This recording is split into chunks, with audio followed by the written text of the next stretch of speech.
Matters women में आपका स्वागत है। मैं हूं पल्लवी वर्मा। हर बार की तरह इस बार भी हमारी कोशिश है इस शो के जरिए अपनी फीमेल व्यूअर्स को फाइनेंशियल प्लानिंग करने में मदद कर सके, क्योंकि सिर्फ पैसे बचाना ही काफी नहीं है, सही जगह निवेश करना भी बहुत जरूरी है। और आज के शो में आपके सवालों के जवाब देंगे हमारे एक्सपर्ट जयंत पाय, सर्टिफाइड फाइनेंशियल प्लानर और PPFAS के वाइस प्रेसिडेंट। बहुत बहुत स्वागत है आपका। सवाल भेजने का तरीका हम आपको बता दें कैसे आप इस शो में पार्टिसिपेट कर सकती हैं। तरीका बेहद आसान है। अपने मोबाइल के मैसेज टेक्स्ट बॉक्स मैसेज में जाइए और SHE हमारा कोड लिख के 57575 पर SMS कर दें। इसके अलावा आप हमें ईमेल के जरिए भी अपने सवाल भेज सकती हैं। हमारा ईमेल एड्रेस है SHE@ZNetwork.com। याद रहे, जब भी ईमेल से आप अपनी क्वेरीज भेजें तो अपना कॉन्टैक्ट नंबर लिखना ना भूलें, ताकि हम आपका सवाल शामिल कर सकें। इसी नोट पे हम शुरुआत करते हैं। हमारा पहला जो सवाल है वो SMS के जरिए आया है। दीपेंद्र हैं चंडीगढ़ से। इन्होंने पूछा है कि इनका मौजूदा पोर्टफोलियो कैसा है और इनकी जो होराइजन है वो 5 से 10 साल, उसमें इनका निवेश कैसे रिटर्न देगा। जयंत, राय दीजिए।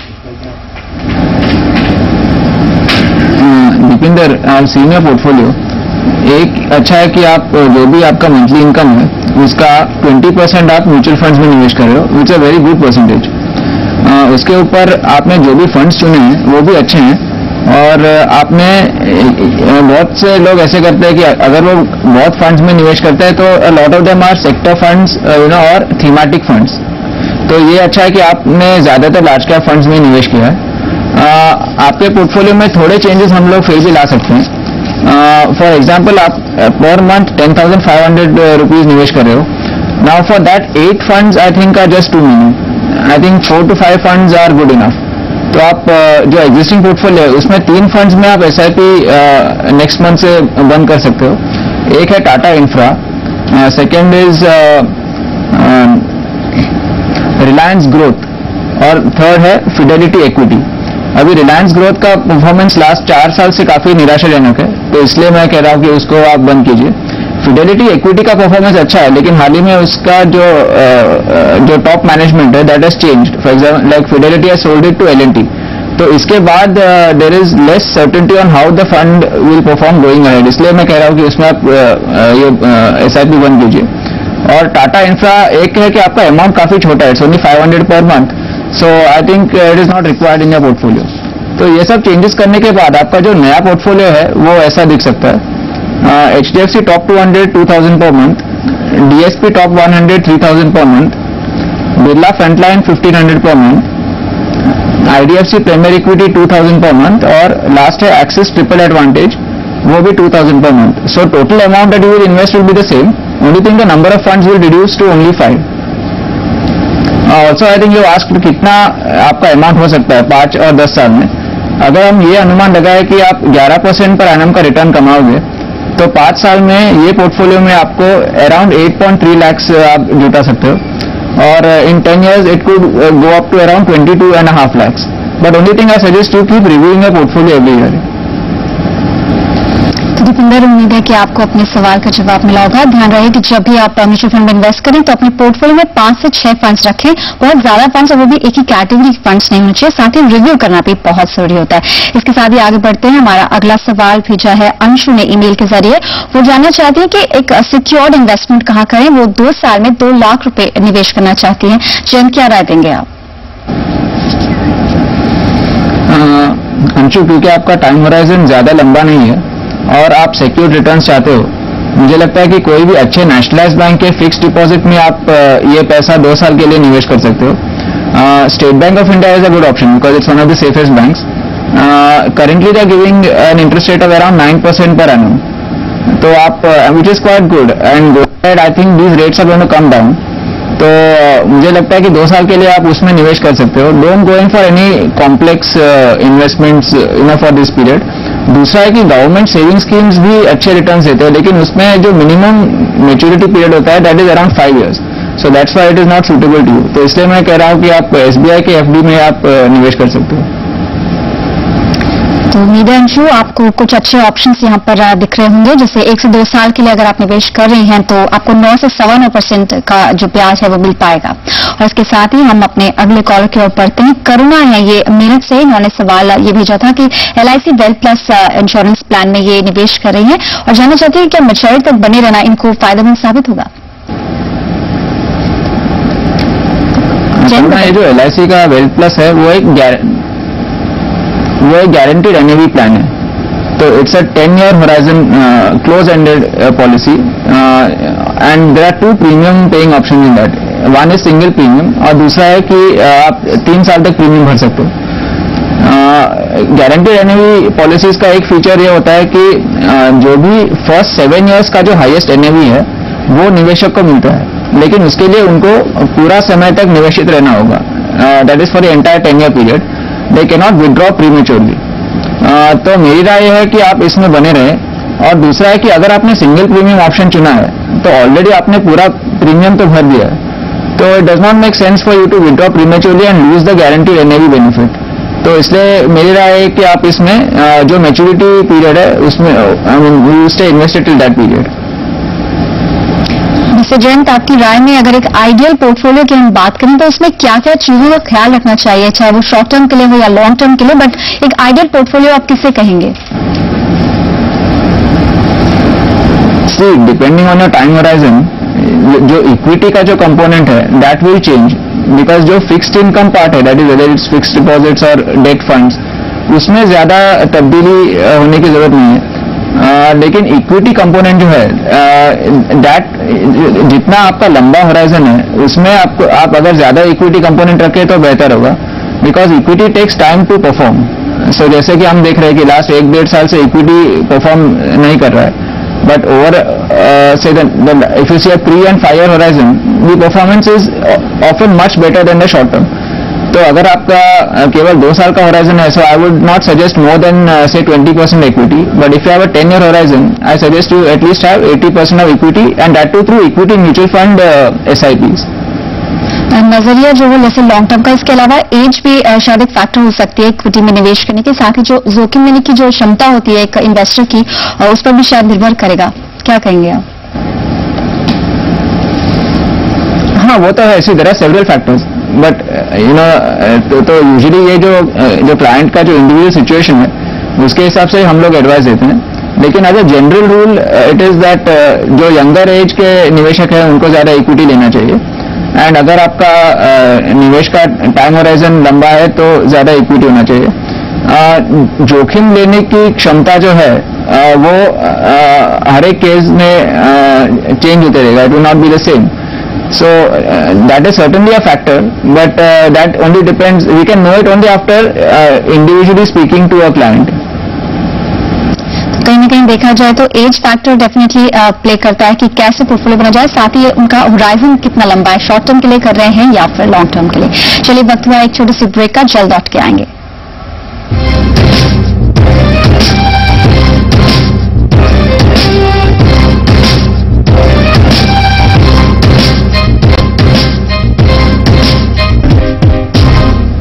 Welcome back. आप देख रहे हैं मनी मैटर्स फॉर वुमेन. आपके सवालों के जवाब देने के लिए आज हमारे साथ शो में है जयंत पाल. और एक बार फिर से आपको बता दें कि क्या है शो में पार्टिसिपेट करने का तरीका. बहुत ही आसान तरीका है. आपको अपने मोबाइल के मैसेज टेक्स्ट बॉक्स में जाना है और हमारा कोड SHE लिखकर 57575 पर SMS करना है. इसके अलावा आप हमें ईमेल के जरिए भी अपनी क्वेरीज भेज सकती हैं और हमारा ईमेल एड्रेस है SHE@ZNetwork.com. बस एक बात का ख्याल रहे, जो भी ईमेल से आप अपनी क्वेरीज भेजें तो अपना कॉन्टैक्ट नंबर और अपनी लोकेशन जरूर बताएं ताकि आपका सवाल हम शामिल कर सके.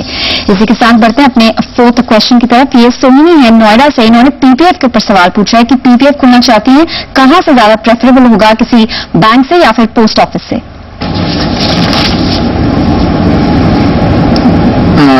सोहिनी, एक्चुअली कोई डिफरेंस नहीं है whether you go to a bank और पोस्ट ऑफिस, लेकिन क्योंकि banks are more involve with such financial products and also कोई भी पब्लिक सेक्टर बैंक के ब्रांच में यूजुअली PPF ओपन होता है, तो इसलिए मेरी राय है कि आप कोई बैंक ब्रांच में ही ओपन करें. जब आप ओपन करते हैं, ओपन करने का तरीका काफी आसान है. आप सिर्फ वो एप्लीकेशन फॉर्म भरिए, आपका identity proof for example pan या पासपोर्ट, उसका एक कॉपी अटैच करें. और PPF की एक फीचर है, एक खासियत है कि आप केवल सिंगल नेम में निवेश कर सकते हो. You can not apply jointly, लेकिन इसमें नॉमिनेशन कंपलसरी है. सो फॉर एग्जांपल अगर आप अपने नाम पे खोलते हो, then you can either nominate your husband और children as a nominee. PPF में जो मैक्सिमम अमाउंट जो परमिसिबल है पर ईयर वो है 1 लाख. उसके ऊपर अमाउंट लेते नहीं है. और इट्स अ 15-year प्रोडक्ट। जब आप इसमें निवेश करते हो एवरी ईयर आपको मिनिमम 500 रुपीज निवेश करने होंगे। अगर आप नहीं करते हो तो आपको एक पेनल्टी भरनी है which is around 50 rupees a year. Second is कि क्योंकि ये एक लॉन्ग टर्म प्रोडक्ट है और इसमें एग्जिट ऑप्शंस कम है। For example after 7 years only you can begin withdrawing, और उसमें भी बहुत कंडीशंस अटैच्ड हैं, so it is not very easy to withdraw. इसलिए मुझे लग रहा है कि आप पीपीएफ में निवेश करने से पहले you be clear whether you can block this money for a long period. But PPF is the best fixed income mode of investing in India currently, क्योंकि इसमें कोई भी लेवल या कोई भी पॉइंट पे टैक्स नहीं लगती है। When you are investing you can save on that amount under section 80C। जो भी आप इस पे कमाते हैं उस पे भी टैक्स नहीं लगता है during the tenure of the scheme. And 15 साल के बाद जब आप विड्रॉ करते हो उस पे भी कोई टैक्स लागू होता नहीं है। 15 साल के बाद भी अगर आपको ये अगर जारी रखना है तो you can continue it in blocks of 5 years। तो I recommend PPF very strongly as a good fixed income option, and I suggest to go to your nearest bank and open it as soon as possible. In fact Jayant, अब तो ICICI bank भी ये facility offer कर रहा है। अब तक सिर्फ नेशनल बैंक्स के पास ही ये थी कि आप वहां पे जाके अपना पीपीएफ अकाउंट खुलवा सकते हैं, तो अब ये काफी अच्छा एक ऑप्शन बन रहा है। साथ ही इससे टैक्स सेविंग का पर्पस भी सॉल्व होता है। तो क्या आप सजेस्ट करेंगे कि थोड़ा अर्ली एज से हमें पीपीएफ अकाउंट में निवेश करना चाहिए ताकि 15 साल का जो लंबा लॉक इन पीरियड है वो कवर हो सके? हाँ, वो एक अच्छा, I mean when you begin earning you should ideally divide your savings into 2 parts। One is the fixed income part and second is the equity part. तो जो भी फिक्स्ड इनकम का पोर्शन है मेरी राय में आपको पीपीएफ में निवेश करना चाहिए, say from the age of, suppose you begin earning at the age of say 23-24। So if you begin at that time, by the time you are 40 you can accumulate a good amount. PPF में एक खासियत यह है कि इसका जो interest rate है वो एवरी ईयर गवर्नमेंट नोटिफाई करती है। So current rate is 8.6%, but this rate is not fixed, तो every year it may change slightly, but the other features of PPF make it worth it for any person young और old to opt for it. तो PPF को अगर हम compare करें तो जो pension plan जो होते थे अब तक मार्केट में, क्योंकि रिटायरमेंट के लिए एक अच्छा कॉपस बन जाता है अगर कोई 15 years के लॉक इन के हिसाब से, जैसे हम उसमें मैंडेटरी है कि 15 years का लॉक इन होता है और 7th year ऑनवर्ड्स आप उसमें से पार्शियली विथड्रॉ कर सकें। तो आप how do compare these two instruments, PPF as well as some of the policies that are there in the market? PPF और पेंशन प्लान्स में एक जो मेजर डिफरेंस है कि पेंशन प्लान में once it matures you cannot withdraw the whole amount in one instalment, you can only withdraw a part of it which is usually 1/3 of the amount. So for example अगर आप when you are 60 years if your pension plan matures and you are getting a total of 100 rupees on the pension plan, तो आप केवल 33 rupees withdraw कर सकते हो। जो balance 67 rupees है वो ऑटोमेटिक एक पेंशन में कन्वर्ट होगा विच is usually a monthly pension. So this is a disadvantage because अगर मुझे पेंशन नहीं चाहिए, अगर मुझे एक मुश्त एक अमाउंट चाहिए, लेकिन as per the rules you can not get the full amount through a pension plan. PPF में you can get the whole amount and then you decide what to do with it. Second is कि जो pension पे जो the pension actually which you receive is taxable, but in PPF the amount which you withdraw the whole thing is not taxed. So these are two the distinctive features between the two things, and I prefer PPF to pension plans any day. तो इसका मतलब है अगर लंबी अवधि के नजरिए से निवेश किया जा रहा है तो पीपीएफ को डेफिनेटली अपने पोर्टफोलियो में शामिल करें। और चलिए अगला सवाल हम लेते हैं। स्नेहा है मुंबई से, इन्होंने सवाल पूछा है कि इनकी सालाना आय है 4 लाख और 2 साल से ये एलआईसी जीवन आनंद में निवेश करें, साथ ही इन्होंने भी पीपीएफ में निवेश किया हुआ है। तो आगे चल के जैसे कह रही है कि इन्होंने होम लोन लिया है तो एलआईसी में एक्सपोजर कुछ कम करना चाहती है, क्या राय देंगे आप इनको? जीवन आनंद एक एंडोमेंट कम होल लाइफ प्लान है और इसमें आपको मिनिमम 3 साल प्रीमियम भरना होगा। अगर आप 3 साल के पहले अगर पॉलिसी बंद करते हो तो आपको कोई भी अमाउंट रिफंड में नहीं मिलेगा।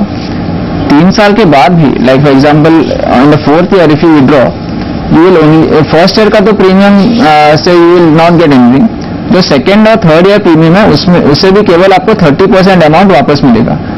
तो मेरी राय यह है कि अगर आप ये पॉलिसी कंटिन्यू नहीं करना चाहते हैं, आप एटलीस्ट 3 साल के लिए प्रीमियम भरो। ऑलरेडी आपने 2 साल के लिए भरे हैं, पेड फॉर 1 more year, और फिर आप ये policy fully paid up status में कन्वर्ट कीजिए।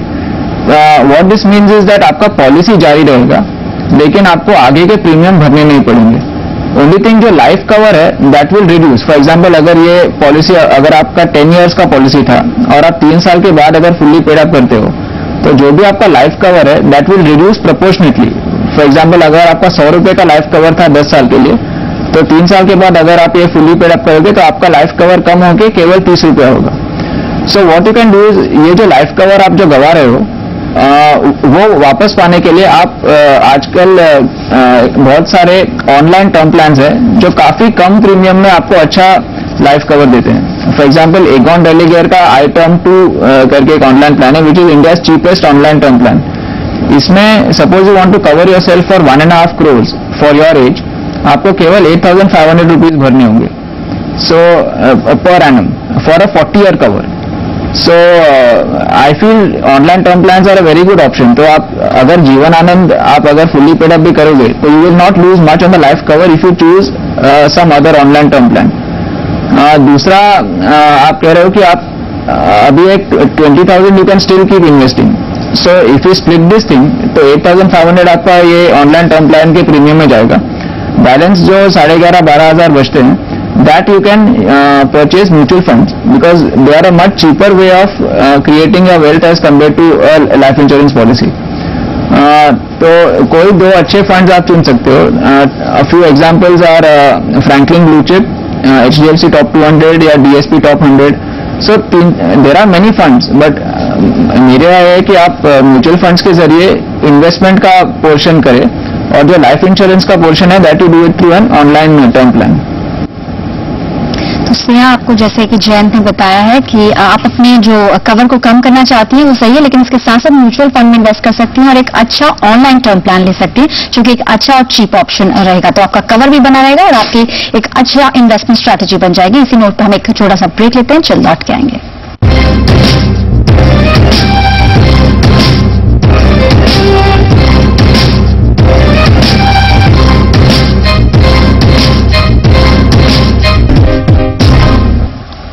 Welcome back. आपके सवालों के जवाब दे रहे हैं जयंत, और अगला सवाल है रिटायरमेंट प्लानिंग से जुड़ा हुआ। चलिए पूछते हैं, कॉलर है लाइन पर प्रिया। प्रिया, पूछिए अपना सवाल। प्रिया, अपना सवाल पूछ सकती हैं आप। जी, मुझे ये जानना है कि एनपीएस या फिर पेंशन प्लान, इनमें से किस में निवेश करना बेहतर रहेगा? आपकी एज बता सकते हैं कितनी है? चलिए खैर, इनके सवाल का जवाब लेते हैं जयंत से। जयंत, कैसे देखते हैं आप? इन्होंने नेशनल पेंशन स्कीम के ऊपर सवाल पूछा और इनफैक्ट रिटायरमेंट को देखते हुए ये प्लानिंग करना चाह रही हैं। इन दोनों के मुकाबले मुझे नेशनल पेंशन स्कीम बेहतर लग रहा है, लेकिन ये जो एनपीएस है, despite being a good product, it is not caught on, क्योंकि इसके जो बेचने वाले हैं या एजेंट्स हैं वो बहुत ही कम है, क्योंकि इसमें कमीशन बहुत कम मिलता है। लेकिन निवेशक जो है वो अपने आप ही एक अकाउंट खोल सकता है, सो it is not very difficult. पहले जो पेंशन फंड अथॉरिटी है उसके वेबसाइट पे जाके आप फॉर्म डाउनलोड कर सकते हो। दी वेबसाइट इज pfrda.gov.in। वही वेबसाइट पे आपको जो एजेंट्स के डिटेल्स है वो भी मिलेंगे। So whichever agent is close to you, you could go to them. और पोस्ट ऑफिस भी आजकल एनपीएस डिस्ट्रीब्यूट करते हैं, तो आप उधर भी जा सकते हो। एक बार आपका अकाउंट जब खुलता है, आपको एक PRAN मिलता है, that is the permanent retirement account number. NPS का जो मिनिमम आपको हर साल निवेश करना है वो है 6,000 पर ईयर, एंड आपको मिनिमम 4 कॉन्ट्रीब्यूशंस करनी है। So, at least, you cannot put 6,000 in one installment. So, it has to be a minimum of 1,250 and a minimum of 4 installments. इसमें जो ऑप्शंस है उसमें इक्विटी और डेट दोनों शामिल है, और निवेशक चुन सकता है कि उनको कितना इक्विटी और कितना डेट चाहिए। तो that is known as the auto choice option, and second option is known as the default option. इसमें एक फिक्स परसेंटेज में निवेशक का पैसा इन्वेस्ट होगा, डिफॉल्ट ऑप्शन का एक फीचर है कि जब निवेशक 35 इयर्स या उससे ज्यादा हो, the maximum amount that will be invested in equities will be 50%, और जो 30% जो एक्स्ट्रा है वो गवर्नमेंट बॉन्ड्स में होगा एंड 20% इनटू कॉर्पोरेट बॉन्ड्स. और NPS has restricted the ability of the fund managers to invest in equity because they say that you can only invest in index funds, which is okay. I mean at least आपको equity का कुछ तो exposure मिल रहा है. दूसरा है कि जब भी आप 60 इयर्स के हो, जो भी अमाउंट आपने तब तक जुटाया है, लाइक से for the last 20-25 years, 40% of that you can withdraw, और बैलेंस 60% जो है वो एक पेंशन में कन्वर्ट होगी.